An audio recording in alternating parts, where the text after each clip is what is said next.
Laurie Huston's News for the Heart is dedicated to helping you give a voice to your own soul. Our hearts have the power to free us from pain and the struggles that keep us from awakening to our true essence. Join Laurie now as we delve into our heart and soul to find the path that will open us to the possibilities and lead us to the life we love to live. And good afternoon. This is News for the Heart. Well, I can't believe it's already the end of February, but it is definitely the end of February. And being the last Tuesday of the month, I have my awesome co-host, Tom Campbell, with me. We don't know where the show's going to go, but we're going to start with a few things because none of them felt like full shows, but all of them sort of similar. Definitely have to do with love versus fear. So I thought we'd look at powerless, how people are feeling kind of powerless. And with that, Tom mentioned that a lot of people are feeling overwhelmed. Whether those two come together, well, they sort of do, for sure. One of the things I like to talk about with my clients when I'm talking is about letting go versus giving up. So letting go feels more empowering, so not powerless. Giving up feels like you've totally lost hope, maybe given up more than keeping your heart open, and it feels much more fearful. So does powerless, and so does overwhelm. So we'll maybe end with the letting go part because that's a positive. But it's just, I guess these are things that we're all sort of feeling. I'm really confident that 2024 is going to be a good year for all of us, but we're still kind of getting through the mucky. Right now it's raining and thunderstorming, which, considering this is February in Canada, this is not your typical day. So, yeah, we like to complain about the weather. All right, so let's go with starting with maybe powerless and feeling very overwhelmed. They're not the same for sure. But so let's talk about how each of them are a little bit different and how we can work through them, start feeling, because none of it's really true. It's just that's where we tend to, it's almost like a default fear thing. We go there instead of saying, wait a minute, I can change this story. So let's start there. I know Tom will take off and well, you probably won't hear from me again, but maybe you will. Oh, Laurie. I know, right? Yeah, I get in these long speeches and keep going. Yeah. Anyhow, at least I have a nice, bright, colorful shirt on today. Oh, wow, you do. That'll cheer some people up who are there you go. Feeling overwhelmed. Yes. The reason that we feel overwhelmed, also the reason we often feel like we need to give up, is because things aren't the way we want them. That's the fundamental reason. If things were the way we want them, oh well, we would just be so happy. Everything would be great. But they're not the way we want them. And we see things that are dysfunctional among our loved ones. The husband won't pick up his dirty underwear and the kids won't do their homework, and life is just full of little things like that you'd like to be better. You don't get enough attention. Your life is too busy. Everybody around you is always busy. And if they're not busy, they're exhausted. They don't need to go to sleep. So the amount of attention you get is small because everyone's kind of working all the time. You go to work, and then you come home and work, a different kind of work. But, you come home and now you have to fix dinner and clean up and do other kinds of things, and children. And by the time, say, you and your significant other get a chance to just have some time, well, you're exhausted and need to go to sleep.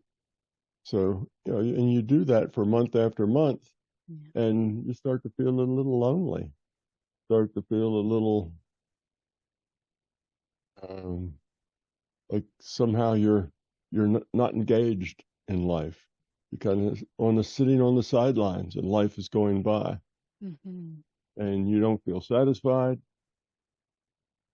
But there's really nothing that you can really put your finger on that is really the problem. It's just a whole bunch of little things conspiring to not give you what you want.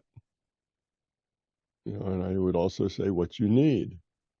So that way, I think a lot of feelings come up like that. Now, you look at the news feed and you see what's going on out in the world, and you don't like that. There's so much negative stuff going on out there. People grabbing for power. Mm. And in the process of them grabbing for power, they hurt or kill or maim, other people. And that doesn't seem to be a problem for them. That seems to be, in their mind, necessary. In your mind, it's entirely unnecessary. Mm.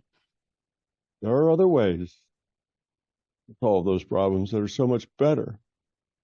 And really what's going on is they're creating even a bigger problem than they had before. They're showing, more entropy, more dysfunction, more hate, more, negativity. And you see that, but of course there's nothing you can do about it. Again, it's something you don't like. It's something you don't want, but there it is. And you have to deal with it. And then it's closer at home. Besides out in foreign lands, you have things happening at home. You have interactions with your government, or right now with the tax. This is tax time for us, probably for you too. It is, yeah. And you have to deal with, you see, 20, 30% of your income disappear someplace. And you're wondering whether that's a good thing or a bad thing. Are we funding good things, or are we funding not so good things? So all in all, there's very few people who look at it, out at the world and out at life, and feel real happy about everything is just the way it's supposed to be. Okay, I feel good, I feel satisfied. But the reason that's so few people is because there's so few people who have that low in entropy that that's the way they feel, no matter what. Most of us are full of fears. That's high entropy. Most of us, because we're full of fears, we're also kind of self-centered. It's about us. And if we don't get things the way we want them, then we feel bad. We want to reach out and change things, manipulate things to be the way we want. So we holler at our husband to pick up his own underwear. We holler at the kids to go do their homework, you see. And that's us fixing the problem. We holler at people. Of course, that just makes the problem worse. Again, that doesn't solve anything. That just makes it worse. And it makes it worse because now the husband's grumbling and he's just not happy, and the kids are grumbling because they don't like being hollered at. So everything has gone from the way it was to even a worse space. And then you're frustrated with yourself and so on. This is kind of everyday life. This is what normal people are like. They want the world to be the way they want it. And if it's not, they try to change it. And they find out they can't change it. It's very, very difficult to change, because the reason that the husband is throwing his own dirty underwear on the floor instead of putting it in the hamper, and the kids are not doing their homework, is because they also see a world that isn't the way they want it. The kids see a world without homework. It's unfair that we have to go home and still do schoolwork.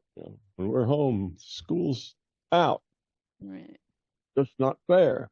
Mm-hmm. And husband who just thinks very short term and figures you throw your dirty clothes on the floor and they magically disappear and end up in the hamper all by themselves. So why should you take that unnecessary step? Somebody else takes care of that for you. Mm. And it's such a small thing, So that's self-centeredness, you see. The kids don't want to do their homework. That's self-centeredness. I'd rather play. What about me? What about what I want to do? You see, so everybody's got some self-centeredness. The person that sees both the unruly husband and the unruly children, they would like to fix that. But you can't really fix it by lecturing or by fussing. That doesn't work. And of course, the traditional way is if you make yourself and everybody around you miserable, that will force change. Mm. If mom is not happy, nobody's happy, kind of a paradigm. If you make enough fuss and create enough entropy, eventually people will change just because the pain level has gone up. Because if mom just hollers at you or your wife just hollers at you, it's just a small amount of pain. She does that all the time. You just brush that off like it didn't even happen because that's just life in this house. We holler at the kids, we holler at each other, and it's nothing to be too, it's not too painful. But if you escalate it till it's really painful, then you can force your way. You can force other people to do what you want, but only at a cost that is twice as high as what you accomplish. Yes, you can do that. That's why the child, lies down and screams and bangs his head on the floor because he's trying to be so much of a problem that he'll get what he wants. That's kind of a standard tactic, but it usually has the opposite effect. Creates negative attitudes in everybody else toward the person who's doing that. And pretty soon, even your best friends won't like you anymore, if you apply that tactic. So what's the solution? Well, you'll probably be surprised about this, but it's letting go of fear, getting rid of ego, which seems to be the solution for everything that bothers us. And in fact, it is. So in one way, if you do work on letting go of your fear, finding the fear and getting rid of it, you're not only solving the problem right now that's annoying, but you're solving lots of other problems too. You're solving all your problems, not only at home, but at work and with your friends and with your family. I mean, you're solving all the problems all at once.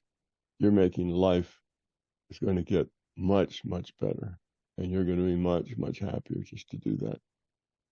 So that's why people feel powerless, because things aren't the way they want, and there's just nothing they can do about it. They just can't manipulate it. They've tried. It just doesn't work. It's still bad, and they would, like to maybe drop out or quit. What was the word you used? Not drop out or quit, but give up. Give up, right. Yeah. You might want to give up and just kind of be depressed. Right. Because there's nothing much they can do. So that's always an option. You can give up and be depressed. Just sit and mope around and give everybody very short answers because you're just depressed and you don't really want to do anything, go anywhere, or anything else. You're just going to sit here and be miserable because things aren't the way you want them to be. So that's one way, but that's hardly an advantage. It's not like, oh, wow, I solved that problem. I'm depressed. What a great solution. That's a terrible solution. So giving up is about the worst possible of all the choices that you have. Giving up is the worst of all of them. Well, maybe not. Maybe the being as obstreperous, mean, nasty, pushy as you can, forcing everybody to your will just by causing them pain. That's probably the worst choice. No. Then second worst choice is giving up. Yeah, giving up is a really bad idea because it doesn't. It's got no, there's no light at the end of that tunnel. That tunnel just gets darker and darker and darker the more you go down it. There is no light at the end of that tunnel. There's only more and more darkness. So And giving up suggests it's all about me, where it's more, right? It's not about other, where when you said the worst would be, to be angry and throw everything out on somebody else, that's about other. So that would definitely interfere with our ascension. But when it's just about us and depressed, that again obviously will either show up and manifest in different ways, which can be anger, but the one is more self-destructive, where the other is hurting others as well. Yes. I mean, but when you're depressed, you hurt others as well. Yeah.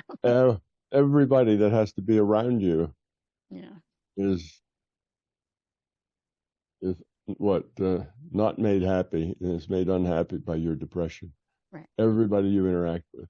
Yeah. And even if it's just the social interaction of checking out at a grocery store, if you're depressed, that vibe of unhappiness just spreads everywhere.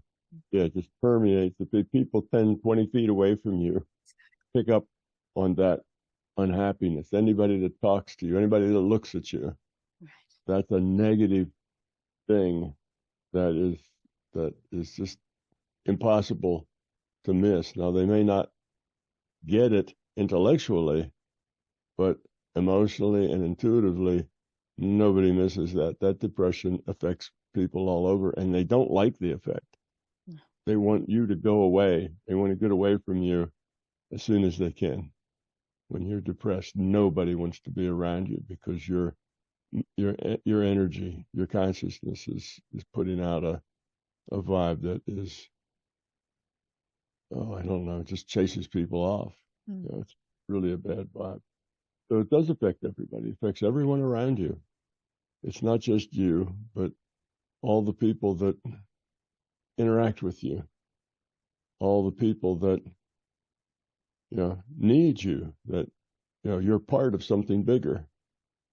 Unless you live on an island by yourself, you're part of something bigger. No matter how much time you spend in your room or whatever, you really are a part of a bigger thing. You interact with people, and people depend on you. And when you withdraw and get depressed, or even if you don't withdraw, you just go through your life like a zombie and you're depressed, that hurts everybody. And maybe that's your purpose, getting even.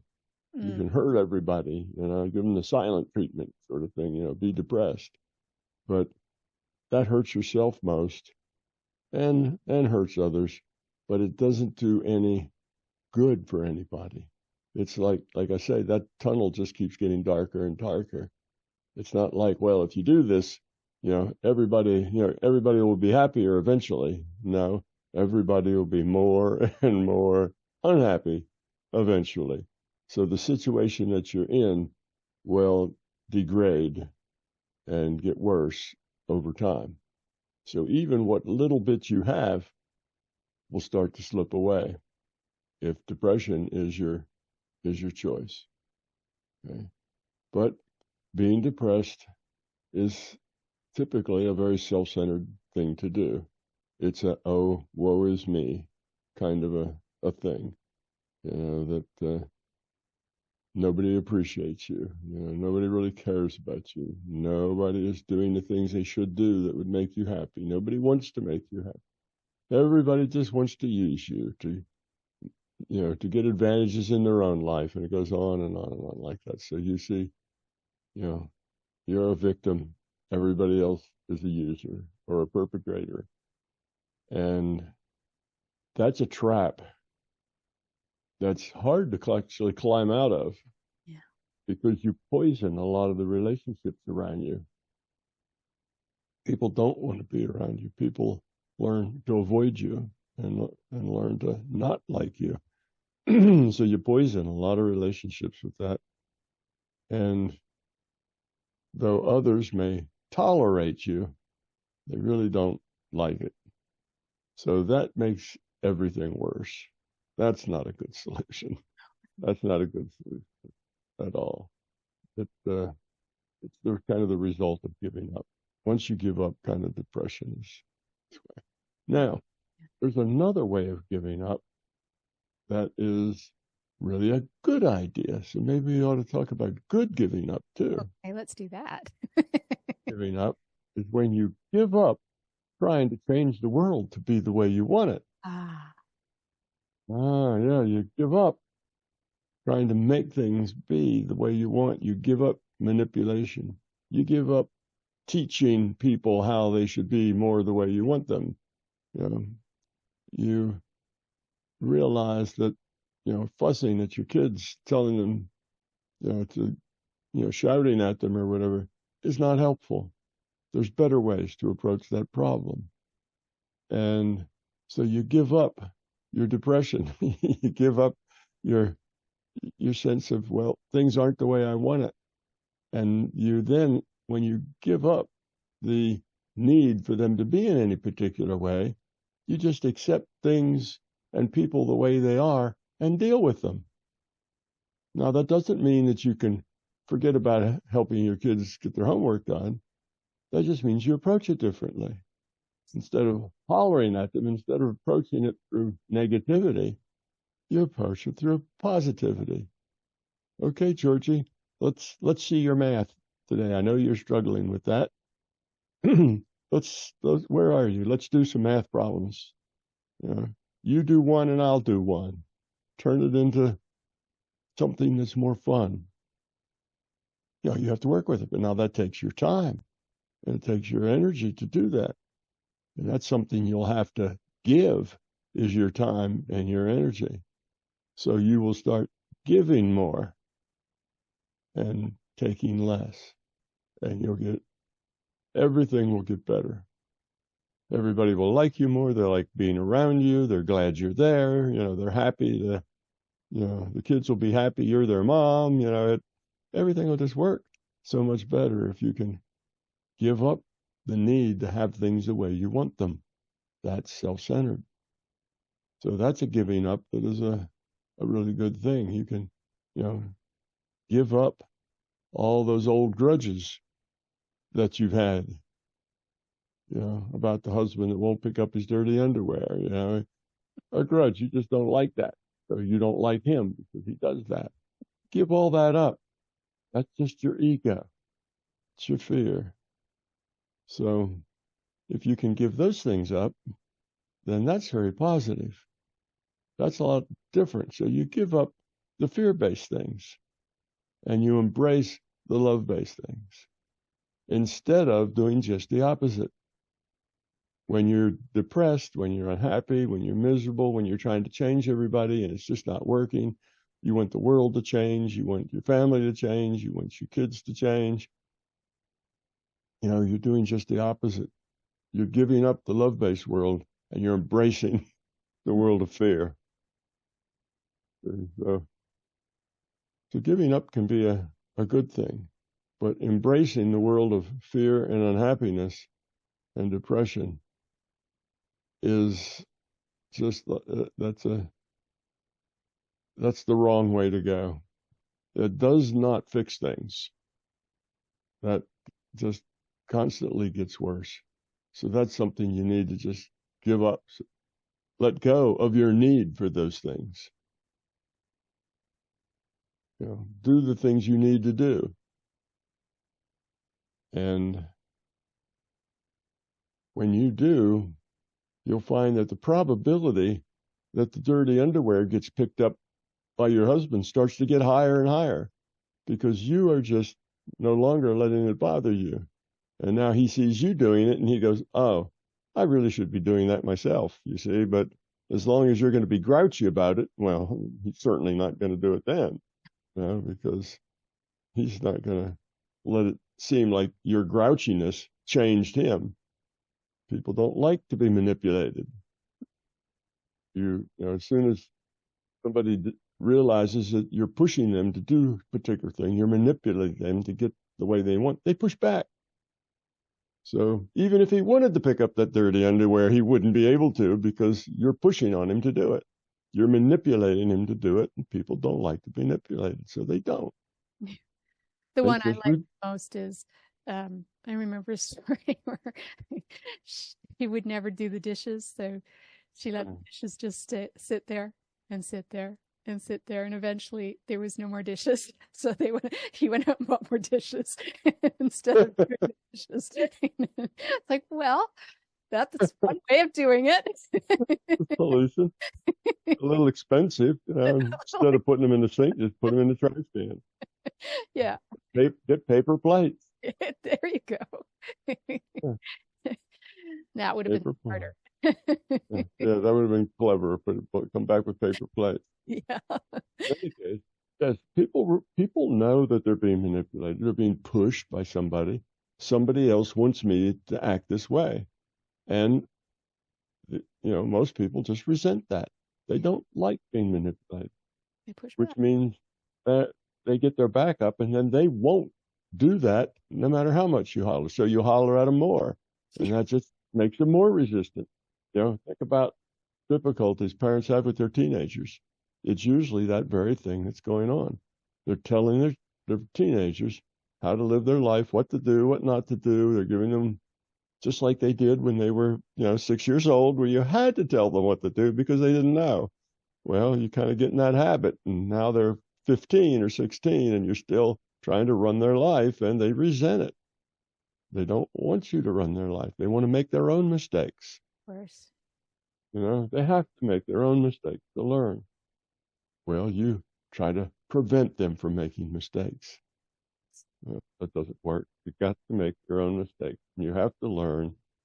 And you see, it's a problem with us wanting to make things better. We're only trying to make things better. The kids would do better, would learn more if they did their homework. Everybody likes living in a neat house where things are picked up. So everybody would benefit by these things. So I'm just trying to make things better. But by manipulating people to get things better, you make everything worse. Not only they didn't do it today, they're not going to do it tomorrow either because you're pushing them to do it today. And everything is like that. One of my best illustrations is that if you have a pet, you have cats, Laurie, but if you take one of your cats and you just put your hand on them and start to push them, they will instantly push back. Whatever it is you're doing, they will push back. And it's a reaction. If somebody pushes you, you tend to push back. You don't like that. Now, if somebody has a discussion with you, that's different than trying to tell you what to do. And at the end of that discussion, you kind of see their point. Well, that's different. But the discussion has to be positive. It can't be, okay, I'm telling you the way it needs to be. Here's our discussion. Here's what I want you to do. That's not a discussion. It has to be such that you leave them with the choice to do or not to do. Right. You've just told them, well, if you do it, here's the kind of things that happen. And if you don't do it, here are the kind of things that happen. And, make it simple so that they can understand how that works. And then let them make the choice. I say, but you have to make the choice. You can make either choice. I just want you to know there are, consequences. Every choice has its consequences. And these are the consequences. And if you choose that, you're not going to do these things, then here are the consequences. And what will happen is, of course, they'll choose not to do those things at first because they got to make their point, right? That they make their own choices because they have free will. But actually, when they've made their point, they see the wisdom in doing it the way that's better in the long term rather than what's easier in the short term. It's easier not to do your homework in the short term. It's easier to throw your stuff around and not pick them up in the short term. But it's worse in the long term. In the long term, you're destroying potentiality. You're destroying relationships. You're doing all this, in the long term, you're creating all this havoc. And children particularly, adults as well, but particularly children, have a hard time seeing long term. Sure. They only see tomorrow, maybe the day after that. And that's about as far as their vision can take them. Partly because they're young, they are self-centered. And when you're only concerned about yourself, then your vision doesn't go out very far. So you have to have a talk that shows them some long term. Okay, you have free will. I'm not going to holler at you if you do this or do that, or if you don't do your homework, then you just won't turn it in. You'll get poor grades, and here's where that leads. You won't understand what's going on when you get to the next lesson because you won't have done the homework and practice, and you won't be very good at it. And the other kids will be better at it than you are. Eventually, maybe they'll put you in a class with the slow kids, who none of which do their homework either. And maybe that's where you belong, if those are the choices you make. So you explain to them where this is going in the long term. And then you say, okay, your choice. I won't holler at you anymore about doing your homework. You're old enough to figure that out by yourself. Now, here's the long term. If you do your homework, you'll be more prepared than the other kids. When you get the lesson tomorrow that they teach, you'll understand it more easily. So the next day, your homework will be easier because you will have understood what the lesson was the day before. And then instead of taking a half an hour to do your homework, you'll probably be able to do it in 10 minutes because it'll be much easier for you. The teacher will like you because you're one of the better students, and the other kids will look up to you because you're one of the better students. So, your choice, but you're being honest about it. These are the things. You don't sugarcoat, make the choice that you don't want them to take sound awful and horrible. Oh, your life will be ruined. You'll die within years. And don't do anything like that. It has to be, but they know that's just more manipulation. Mm-hmm. You have to say the way it is, and you could say, or maybe nothing will happen. Maybe the teacher won't notice that you're doing better. Maybe they won't notice that until you actually get better at the subject, or maybe not this. And so you go over all the possibilities, honestly, the things that are likely to happen, and then let them do it. And then you'll find out that your children start becoming responsible. They start acting not like 6-year-olds. They start acting like 15-year-olds, taking responsibility for things because they begin to see the long-term ups and downs of things. And it's the same with picking up your underwear or something else. Here's what it does. You can do that, and I'll continue to pick it up because I don't like the mess on the floor. It bothers me, so I'll clean it up if you throw them down there. But here's what it does. Here's the long term on it. It's just it's like a refusal to cooperate with keeping the house neat. It's like, I don't want to do it. Somebody else needs to do it for me. That's shirking your responsibility onto other people. And in general, other people don't like that. Mm-hmm. You should take responsibility for the mess, to clean up the messes you make. If you make a mess, then you need to clean it up. And they may say, well, I was going to get around to that, but I just hadn't gotten to it yet. You can say, all right, that's fine. Take as much time as you need. But if it gets to the point that they start to accumulate, and the pile gets bigger, then, I'll do something about it because I share this room and I don't want to live in a room that's that messy. messy rooms or high entropy rooms. And when you live in a high entropy environment, it that high entropy kind of sloughs off on you, makes your life less low entropy. So you can just have these conversations very pleasantly.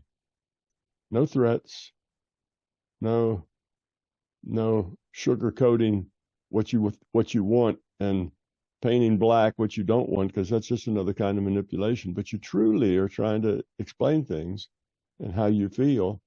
And if they say, well, don't pick up, just let the pile be there. When it gets to be 2 feet tall, I'll move it. And you can say, well, I can't live with that. It's just the way I feel. When I see a mess, it needs to be cleaned up. So if you don't clean it up, then I'll have to clean it up, and be shirking that responsibility of yours onto me. But I'll do it. No problem. And I'll be looking under the bed for the clothes, and I'll be looking at other places where you might not want me to look, but I have to do it. So you just tell people that if you're honest and straightforward, and we're not trying to manipulate, you're just trying to lay out the facts, then most people actually listen and understand. And they'll go, yeah, okay. Everybody's different. My level of that I can stand of high entropy environments is here, and somebody else's is lower than that. Somebody else's may even be higher than that. And you may give examples of that. What if the kids threw all the banana peels on the floor and did this and that? Would you make them pick it up, or would you say, it's just a little high entropy, it's not a big deal? And where would be the limit where you would decide that throwing the banana peels on the floor, along with the when you peel the apple and all that stuff, just let it fall on the floor because that's easy. How much of that would you live with before you decided that you had to go clean it up? And then they get it, and they say, and then they get it, and they say, oh yeah, there is a limit. I see. And other people have different limits. So even if it doesn't bother you, you need to be aware that it does bother other people. The kids may not mind throwing their banana peels on the floor. They may think that was cool, but adults probably wouldn't like it. So the parents, would have this talk with the children. So you have to be a team player. You're on a team, whether you like it or not. You resist with, like I say, if you're not living by yourself on an island, you are interacting with other people. You are on a team. You have responsibilities. And you have responsibilities not to unnecessarily distress any of the people, that you interact with, whether it's at home or at work. If there's somebody there who just can't stand whatever, sneezes, maybe sneezes upset them. Well, if you feel a sneeze coming on, go out in the hall, leave the room. Try not to upset them. Don't say, well, that's stupid. Everybody sneezes, and damn well sneeze if I want to. Get over it. I'm so self-centered, I don't really give a damn about what you think. That's this extreme self-centeredness. That belongs at about the 2.5-year-old. That like that. That's where your level of maturity is. It's about a 2.5-year-old when you have that kind of an attitude. So what you do is you try to accommodate. You say, well, what if when I sneeze, I don't just turn my head and kind of blow it out in the air? What if I do this? Would that be better? And they might say, yes, that'll work. That'll be better. Just capture that sneeze. Okay, so maybe that would work. So you think, well, that person's a little nut. They're really oversensitive. Well, there are a lot of people in the world who are a little nuts about all sorts of things. Accept that the way they are and try to deal with them positively. Okay, if it takes you some extra minutes of your time to do something, well, then that's okay. It's worth that to be positive in that relationship. You don't live by yourself on an island. Try to be nice and cooperative and caring about the people around you, even if they're being silly. See, that you think they're being silly is your judgment. That's your ego. I know those people shouldn't be that way. That's not a good way to be. They should be like me. I'm almost perfect. That's what we think. But instead of saying, well, that person's really off base, they're just going to have to, get over it and grow up and, toughen up a little bit. Well, maybe that's true, but you are not their designated teacher. That's not your thing in life, is to go around fixing people. Because let me tell you, that doesn't work. You will not fix them. You will only annoy them. And in that annoying, you're going to make your life and everybody else on the team's life less functional. When I say the team, could be a family, could be where you work, could be your neighbors. You're on all sorts of teams where you and the neighbors are all on a team, make the neighborhood look nice, so house values stay up. Somebody wants to litter their house, their front lawn with beer cans or something, that pulls everybody's property values down. So you need to not be so self-centered as to just not give a damn what other people think. You have to realize that there's lots of people with lots of crazy ideas, and you'd like to have a good relationship with all of them. You don't have to teach them that their idea is crazy. You might want to consult with them nicely and kind of do something very positively if you think it would help. 9 times out of 10, it doesn't help. Don't expect, you're looking for a miracle there, but if it does help, then good. But you have to approach very gently, not with, here's what you need to do. Sure would be nice if you change your ways. I just have to accept people are all different, and they all have their own quirks and their own little idiosyncrasies, things they like, things they don't like. And if you can accept theirs, it'll make it easier for them to accept yours. Because yes, you are just like that too. You have your own little idiosyncrasies and quirks and things that you like and dislike. And people find you annoying too sometimes. They generally don't tell you because they know it wouldn't help. It would just make you angry. So look at it from that perspective as well. And if you look at yourself and say, well, I'm nearly perfect, that right away tells you something about your ego. Probably not true. If it is true, you wouldn't have to ask the question. Anyway, a little bit. You have any comments on any of that, Laurie? No, I think it's a good.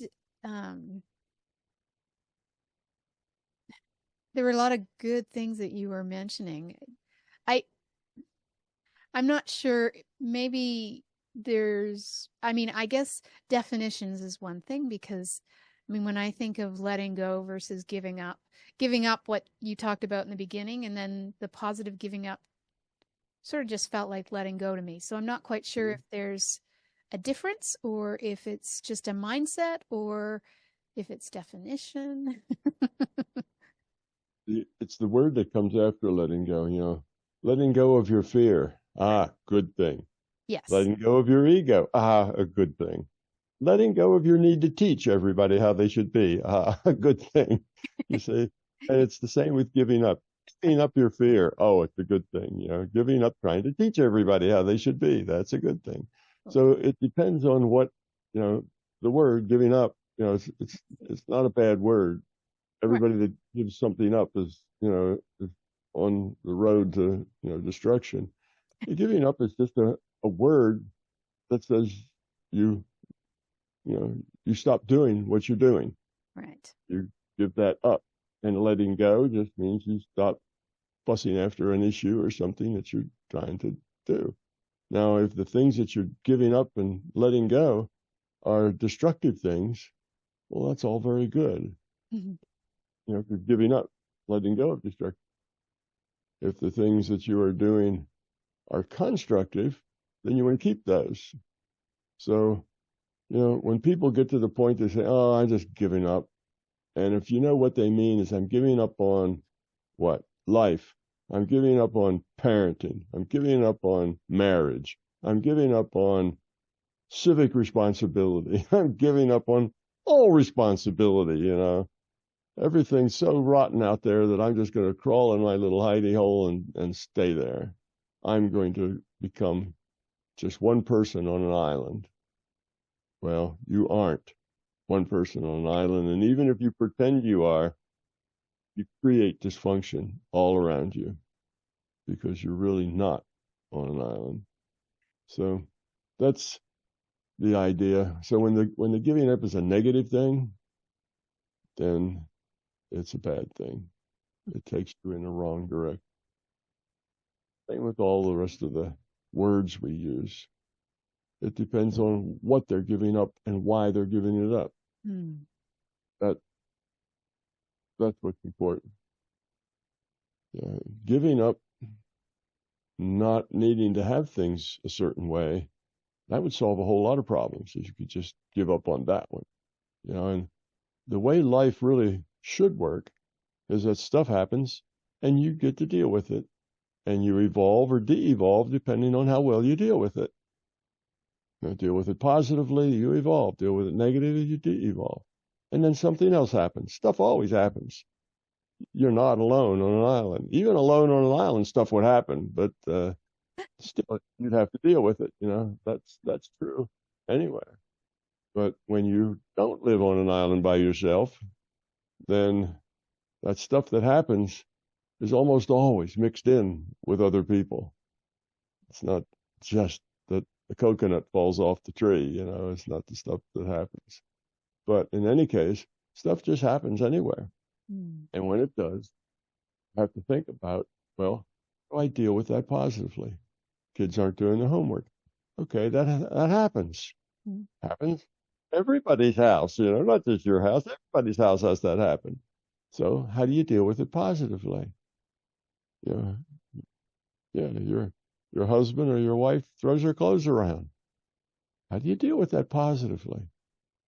And sometimes the way to deal with it positively is just to pick the stuff up and don't think about it. It's just not that big a deal. Don't let it gall you. Don't let it make you upset. Don't let it aggravate you. That may be it. Or a little conversation or whatever may help them grow up and become more responsible. But if it doesn't, and that's just the way they are, then, all right, you've added an extra 15 seconds of work to your day. Big deal. Pick it up, and be cheerful about it. Because now you live in a nicer environment where things are picked up. So sometimes that's the answer. It's not always that you can get things to be the way you want. Things don't always change. People don't change. They are who they are. And they have all kinds of qualities, some of which you'll like and some of which you won't like. But it's like, well, I'm waiting for a person that only has qualities that I like. Well, you'll still be waiting when you're 100 years old, because people like that aren't likely to come around too often. You're going to get people, if they're average, typical human beings, they're going to be full of fear. They're going to have ego. They're going to have all kinds of buttons and issues and things, and some of those you won't mind, and some of those will be a conflict with you. It's just the way it is. Most everybody's very fearful, and fears tend to clash. So, look at your own fears. Right. Did you grow up in a house where your mother constantly came in like a drill sergeant and inspected your room, every morning, and you just accepted that? And now you're kind of the drill sergeant yourself. You can't stand it when somebody throws something down. You want them to run and pick it up right now. Maybe that's your fear. Maybe the idea that you hit your limit of entropy and messiness way early than most people because of your background. Right.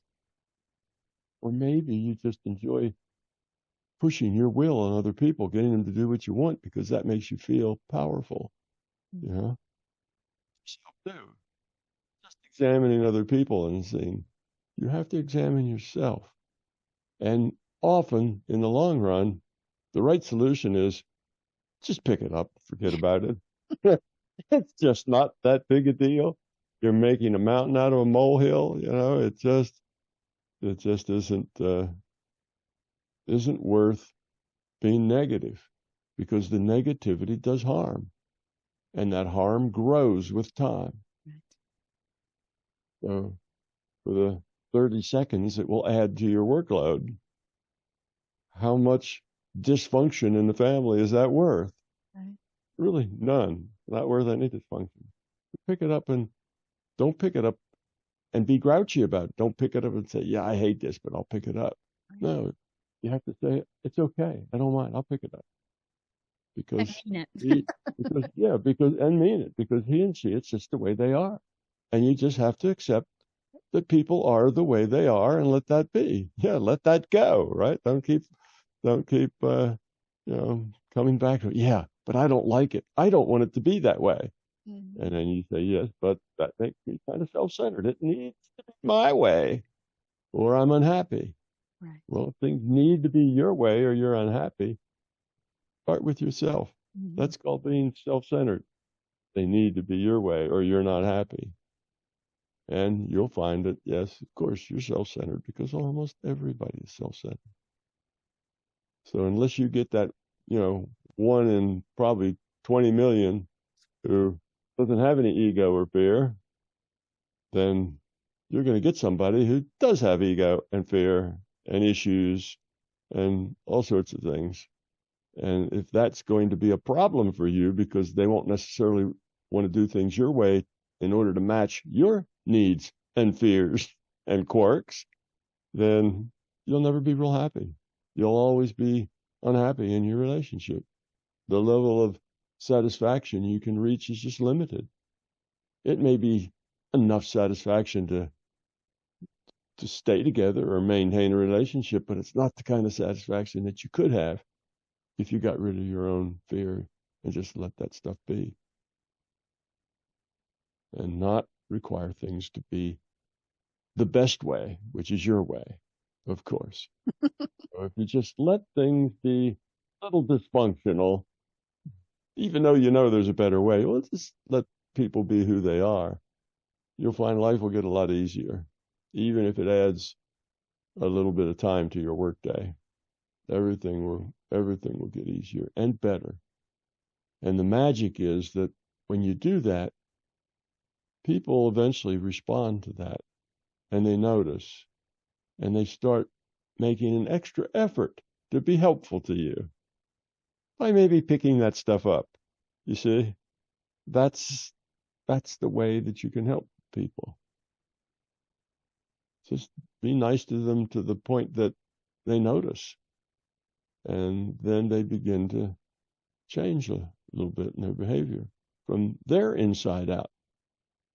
Fuss at them and they'll never change. Complain about it all the time and you've got a constant war on your hands. And if you complain so much that they grit their teeth and do it anyway, then you've just created a big negative thing that's going to fester for the next 10 or 20 years. That's just going to fester and get worse. So that's really isn't going to make you feel any better. No, and you won't feel any better anyway because they're just doing it because you pitched a fit. Yes. Yeah, that's not what you want. You don't want people to do it because you're meaner than they are. Yeah, it all comes back to fixing yourself. Yeah, always. You fix yourself, then you don't mind doing things to people. You realize that everybody has different limits than you. So if your limit, you're a Mr. Neat or a Mrs. Neat, and you end up doing 90% of the neating, making things neat, well, accept that. Yeah. That's the way it is. That's what you want to do, so you do it. Don't blame others because you have to do all the neatness things.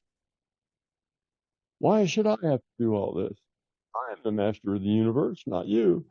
You know, that doesn't play well. So just do it and be happy. Yeah. Mm. That ought to Just get a lot of people thinking. well, I tried to use little issues that everybody has, No, for you sure. know, just to get people thinking. Because if it's always about somebody else, then you don't learn anything.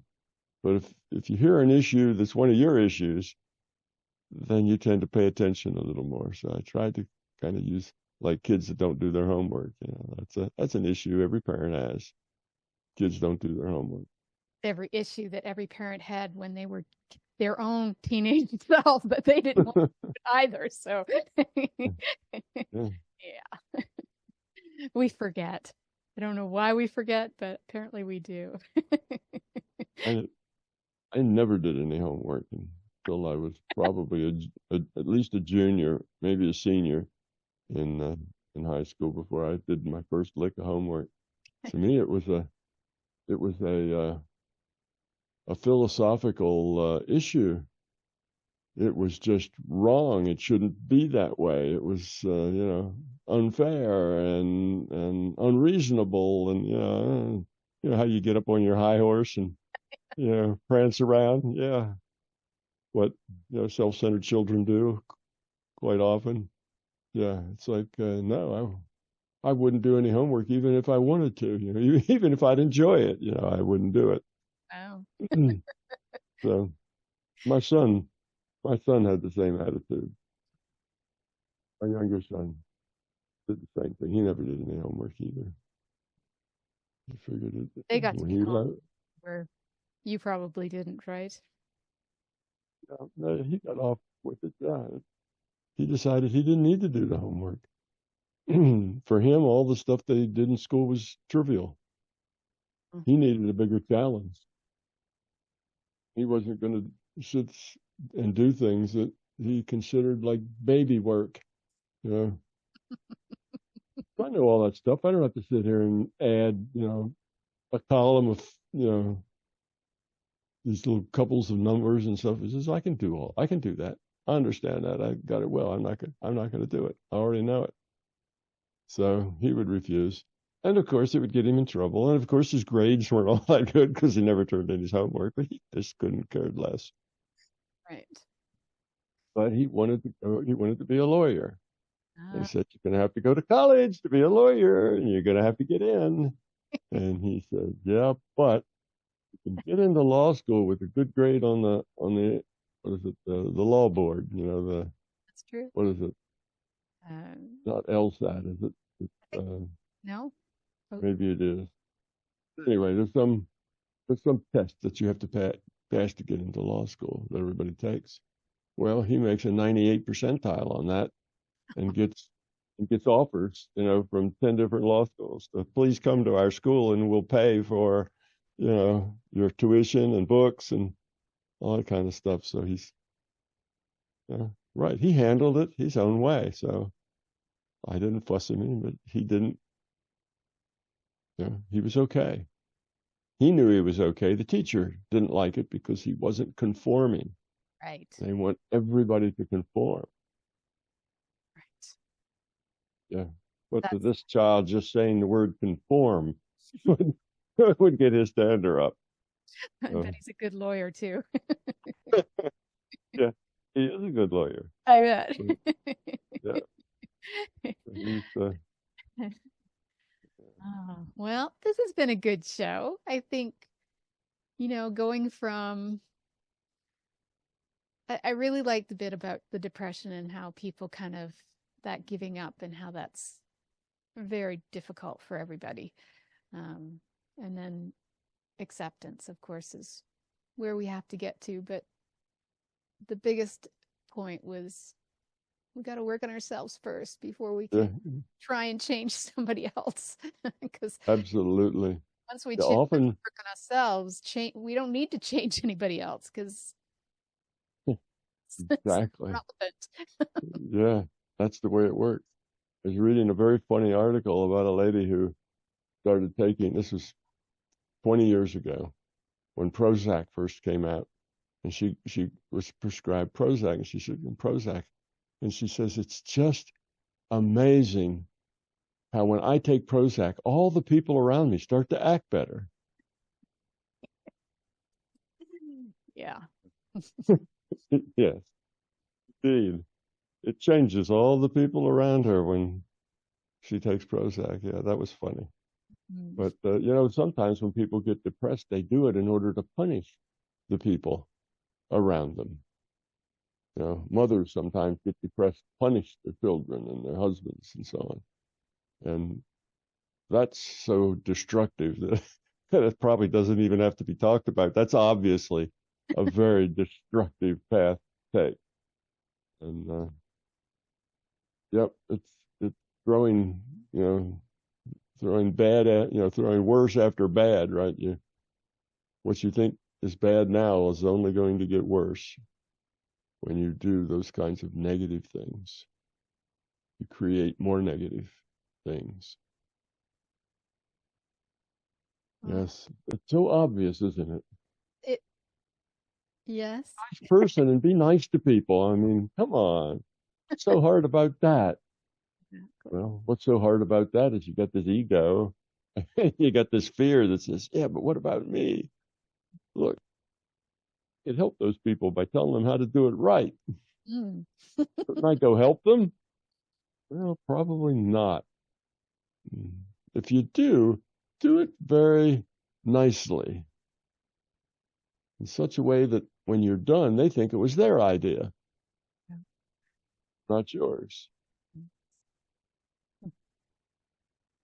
All right. Well, you've been listening to News for the Heart. We've been getting the heart of what matters with Tom Campbell, and I don't know what we'll call this, but it should be interesting. We'll find something that's, yeah. You always do, Laurie. You always come up with a good name. Pick a name that makes those people click to listen. There you go. All right. Well, we'll be back next month, and I'm sure it'll be another great show. So until then, thanks, Tom. You're welcome, Laurie. Thank you.